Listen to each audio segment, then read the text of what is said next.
ako'y naintriga. Kasi nga, bagamat tingin ko talagang fake news yung nangyari na merong nag-post sa internet na kung ano yung karamdaman ni Marcos Jr.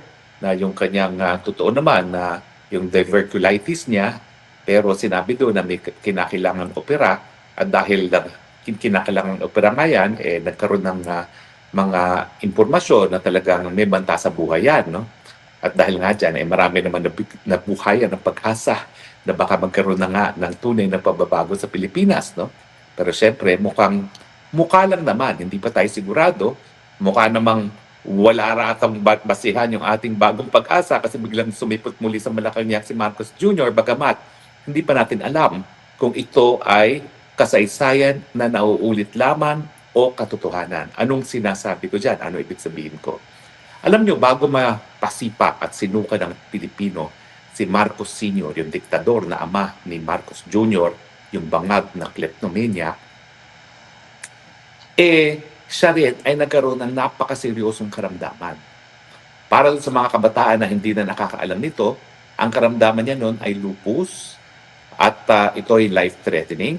Tapos dahil nga sa lupus, nagkaroon siya ng kidney failure at dahil sa kidney failure, nagkaroon din siya ng komplikasyon na sakit sa puso. Now, itinago yan ni Marcos Jr. sa taong bayan. Bakit? Una-una, para nga hindi mawala ng tiwala sa kanya mga Amerikano, yung numero uno niyang backers. No? Alam naman natin na kaya talagang nanatili si Marcos Sr. sa pwesto ng 20 taon ay dahil sa walang kupas na suporta ng mga Amerikano sa kanya until lumabot sa punto na talagang alam ng mga Amerikano, baka pati ang Pilipino ay magalit sa Amerika kung patuloy nilang susuportahan itong si Marcos Sr. Kaya nga, kinidnap na nila papunta ng Hawaii at dahil, kaya ako naman sinabing kinidnap, hindi dahil sa sinabi ni Marcos, pero ang buong akala ata ng pamilya Marcos, dadalhin lang sila sa Ilocos Norte ng mga panahon na yon, pero sila ay dinala sa Hawaii. Kaya nga itong si Marcos Jr. parang bumaganti sa kasaysayan, kinidnap din si Tatay Digong at pinadala naman sa dahig. Pero bago talaga sila nasipa sa pwesto, matindi ang karamdaman ni Marcos Sr. Pero alam niyo ba, bilang isang kabataan ng mga panahon na yon, hindi namin alam kung anong tunay na kalusugan ni Marcos Sr. kasi nga itinatago nila. Pero kapansin-pansin naman sa itsura niya kapag siya ay paminsan-minsan na umaapir sa telebisyon na medyo maga ang kanyang mukha. At dahil dyan, marami nga nagdududa na baka merong kidney disease dahil nga ang mga kidney patients na nag-undergo ng dialysis namamaga ang mukha at saka nangingitim. So maraming spekulasyon pero hindi kinukumpirma at pinasisinungalingan pa nga ng Malacanang. Paano nila naitago itong karamdaman ni Marcos Sr.? Well, unang-una, ginawa nilang hospital ang Malacanang. Lahat ng mga equipment na kinakailangan ni Marcos para sa lupus, para sa heart at para sa kidney, dinala nila sa Malacanang. Meron talaga silang parte ng Malacanang Palace kung saan nakatira ang mga Marcoses ng ginawang hospital. At siguro, ipinasok nila lahat ng kinakailangang equipment galing sa heart center, galing sa kidney center, at sa iba't iba pang mga hospital. So, hindi nila dinala si Marcos Sr. sa hospital, dinala nila ang hospital sa Malacanang. Pangalawa, alam niyo ba na para hindi mag-leak out ang tunay na kalusugan ni Marcos Sr., sila'y nagdala pa ng mga dayuhang mga doktor. Kasi kapag namang dayuhang doktor, hindi magkakalat na katotohanan. Walang panggagalingan ng katotohanan tungkol sa estado ng kalusugan ni Marcos Sr. Kaya nagdala sila ng sariling doktor. Sa dami naman kasi ng nakaw ng mga Marcoses, kahit magkano pa ang singilin ng mga doktor na dayuhan, nababayaran. Pangatlo, noong mga panahon na yon, wala naman talagang kalayaan ng malayang pamamahayag. So, kontrolado lahat ng impormasyon na nai-release sa publiko. At dahil dyan, naitago nga nila yung kalusugan ni Marcos.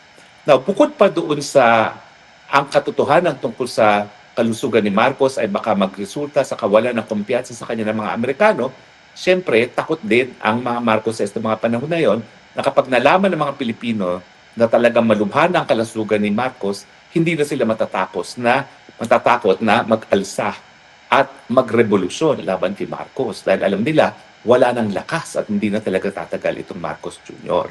So importante sa kanila na pasinungalingan yung kanyang karamdaman nang sa ganon patuloy ang kumpiyansa ng Amerika, patuloy na matatakot ang mga Pilipino, ang tao kay Marcos at hindi sila mag-iisip na patalsikin nga si Marcos. So sila po'y naging matagumpay. Nagdududa ang taong bayan pero dahil ang ospital ay nasa loob ng Malacanang, binibihisan nila si Marcos kapag may mga pagkakataon para ipakita sa taong bayan na kunwari nagtatrabaho pa si Marcos. Totoo po, meski meron siyang kidney disease noon at prone to infection, nagkakaroon talaga siya ng mga functions na fully televised para lang patutuhanan na malakas pa si Marcos at hindi nakalatay na sa ospital. So naniwala naman ng maraming tao kasi nga hindi naman nagpupunta sa ospital. Hindi gaya ng nababalita ngayon kay Marcos Jr. na nagpupunta ng ospital. Pangalawa, nakikita ng regular sa telebisyon. At alam niyo ba, may chismis pa na kaya naman regular nakikita si Marcos ng mga panahon na yun, meron daw double si Marcos na ginagamit. At ang ginagawa ay talagang kinukunan lang yung double at hindi naman pinagsasalita. Kasi pag pinagsalita yun, mapapansin na iba talaga ang pamamaraan ng pagsasalita at malalaman na hindi si Marcos talaga yun. Ngayon, bakit ko binalik itong kasaysayan nito kung paano pinasinungalingan ng Marcos Sr., ang diktador na ama ni Bangag, ang kanyang kalusugan? Well, una-una, yung motibo nga. Manatili ang kumpiyansa ng Amerika, manatili ang takot ng taong bayan, at para sabihin na walang dahilan para palitan si Marcos Sr. Punta naman tayo ngayon kay Marcos Jr. Ang pagkakaiba, nung una, sinabi nila na nagpunta lang for medical observation itong si Marcos. Walang pag-amin na siya nagpunta sa ospital. Makikita nyo na yung unang tangka nila ay gayahin yung ginawa ng ama niya na hindi pupunta sa ospital. Kasi pagpunta sa ospital ay talagang kumpirmasyon na merong sakit talaga si Marcos Jr. Ang tingin ko, ang plano talaga nila ay wag magpunta sa ospital at ilipat ang ospital sa Malacanang mismo. Pero ang sa tingin ko, wala silang sapat na panahon para maglipat ng lahat ng equipment na kinakailangan ni Marcos Jr. Wag po kayong magugulat kung pati instant operating room ay talagang ililipat nila sa Malacanang. Ganyan po ang ginawa nila kay Marcos Sr. Yung kinakailangan ng kidney transplant ni Marcos Jr., hindi po siya nagpunta ng ospital. At pati ang Bangag, ang Marcos Jr. na nag-donate ng kidney, ang balita, dyan po sa Malacanang ginawa yan. So kayang-kaya nila bumuo ng isang operating room sa loob mismo ng Malacanang. Pero nung nagkaroon ng emergency medical condition siguro si Marcos Jr., wala pa silang pagkakataon na ayusin ang ospital sa Malacanang. Ay nako, wag po hindi ako magtataka kung ngayon as we speak, gumagawa na sila ng operating room, ng dialysis center, at kung ano-ano pang kinakailangan ni Marcos Jr. kapag siya ay natuluyang magkasakit. No? Dito nga sa kanyang diverticulitis na magre-resulta sa malawakang infection at magiging banta dun sa katunayan na iisa lang ang kidney niya at dapat maiwasan talagang infeksyon na mangyayari kapag hindi lumabas ang dumi sa katawan ni Marcos Jr. So sa tingin ko, dahil hindi paggawa ang hospital sa Malacanang, nagpunta muna sila sa St. Luke's at pinasinungalingan na lang na seryoso ang kanyang kalusugan at pinalalabas lamang na for medical observation lamang.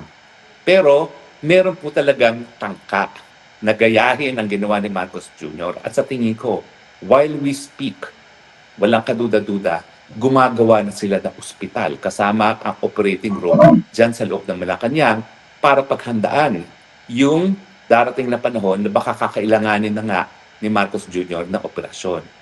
Pag siya po'y nag-operasyon, hindi po yan mag-aanunsyo.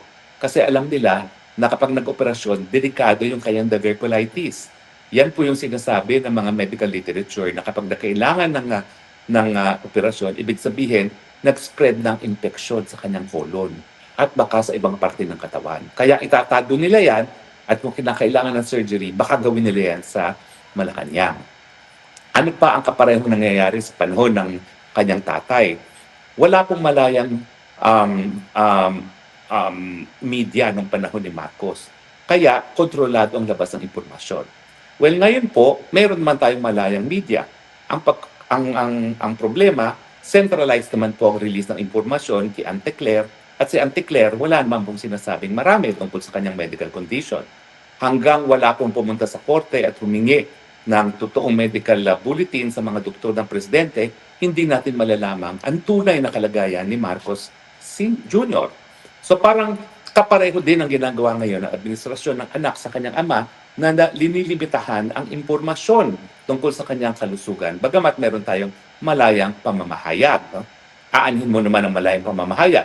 Kung ang pinag-uusapan ay kalusugan, ang kalusugan naman po talaga, yan po ay privileged communication, absolutely confidential, except that pagdating sa presidente, sinasabi talaga ng saligang batas na kinakailangan pag malubha ang kalusugan, dapat magbigay ng ulat sa taong bayan.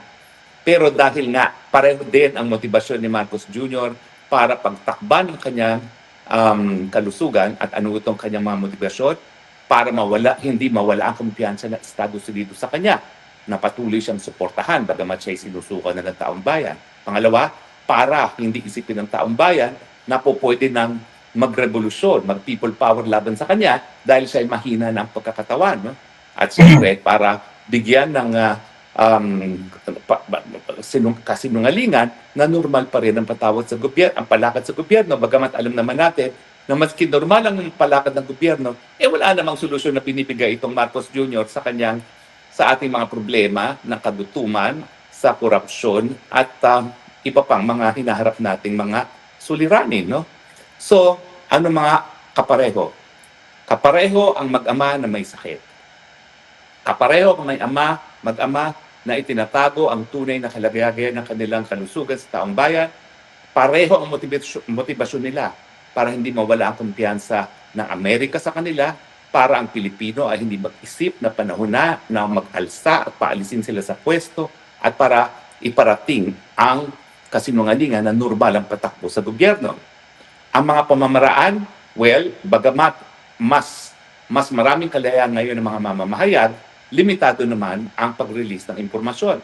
Alam niyo ba, yung mga provision sa saligang batas nga na ang kalusugan ng presidente pag malubha ay dapat isa publiko, dahil nga yan, nung sa ginawang ng Marcos Sr. na isinikreto ang kanyang malubhang kalagayan. Kasi siyempre, pag malubhang kalagayan, alam natin, magkakaroon na ng change in presidency. At pagkaroon ng change in presidency at ayaw umalis ng presidente, yan ang iniiwasan nila. Now, ang hindi ko lang alam ngayon, kung talagang gagamit din sila ng double ni Marcos Jr. para palabasin na normal pa rin ang patakaran. Pero makikita nyo na tinatangkanan nilang gagamitin yan. Bakit? Well, nasiwalat na po na para pasinungalingan yung malubhang kalusugan ni Marcos Jr., nagpapalabas sila ng mga videos na nakikipag-meeting si Marcos. Pero lumalabas naman ang katotohanan na ilan sa mga videos na kailan lang nila lumabas ay nangyari na nung nakaraan. Gaya ng farewell visit ng US Ambassador. Linabas nila yung farewell visit parang 4 o 5 araw na matapos yung actual visit. Para lang pasinungalingan yung kumakalat at chismis na sunod-sunod na ang pagkatsila ng activities ni Marcos Jr. So pareho din ang ginagawa nila ngayon na pinalalabas na normal pa rin ang kalusugan para hindi mag-isip ang taong bayan na wow, yung mga yung mga nananahimik dati na talagang sawan-sawa na, pikon na at punong-puno na sa mga kabalbalan ni Marcos, wag isipin na mahihirapan sila na mag-people power laban sa kanya. So nakikita niyo po para talagang nauulit muli ang kasaysayan. Tayo naman, kaya naman natin binago na nga yung saligang batas para gawing obligasyon na ng presidente na magbigay ng impormasyon tungkol sa kanyang kalusugan pag meron siyang malubhang kalusugan, para yung taong bayan ay makapaghanda doon sa pagpalit ng tao na magiging pinakamakapangyarihan sa ating bayan. Ngayon naman po, meron naman tayong number 1, malinis. Number 2, abogado. Number 3, minapatunayan ng kakayahan na Vice President na magiging susunod na presidente kahit pa pumanaw na ang Marcos Jr. In fact, walang dahilan para tayo matakot kung mawala si Marcos Jr. Dahil si Marcos Jr. nga, wala namang nagawang matino sa ating bayan. Puro kapalpakan.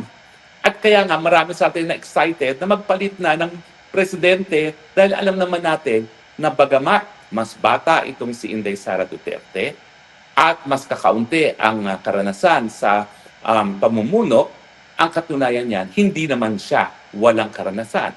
Two-time mayor, one-time vice mayor, vice president, okay? And siguro for 2 years, Secretary of Education. Bukod pa dyan, unlike Marcos Jr., hindi lang college graduate si Inday Sara Duterte, abogada pa, pumasa pa ng bar exam. So, bilang tagapagpatupad ng batas, alam niya kung anong ipapatupad niya dahil siya ay abogado.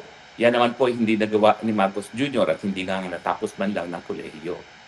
At siyempre, ang persepsyon ng tao, hindi gaya ng pamilyang Marcos, ang pamilyang Duterte ay hindi po kleptomania. Alam niyo yung kleptomania?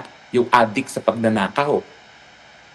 Kinikilala po natin ang mga Duterte dahil sa kanilang malinis na pamumuno. Hindi man sila perpekto, maraming binabato sa kanila, pero ang katunayan niyan, walang pwedeng bumato sa kanila na sila'y corrupt. At siyempre, alam natin na may political will ang Duterte na kapag sinabi nila na gagamitin nila ang kapangyarihan ng presidente para itaas ang antas ng kabuhayan ng mga Pilipino, yan po ay gagawin nila.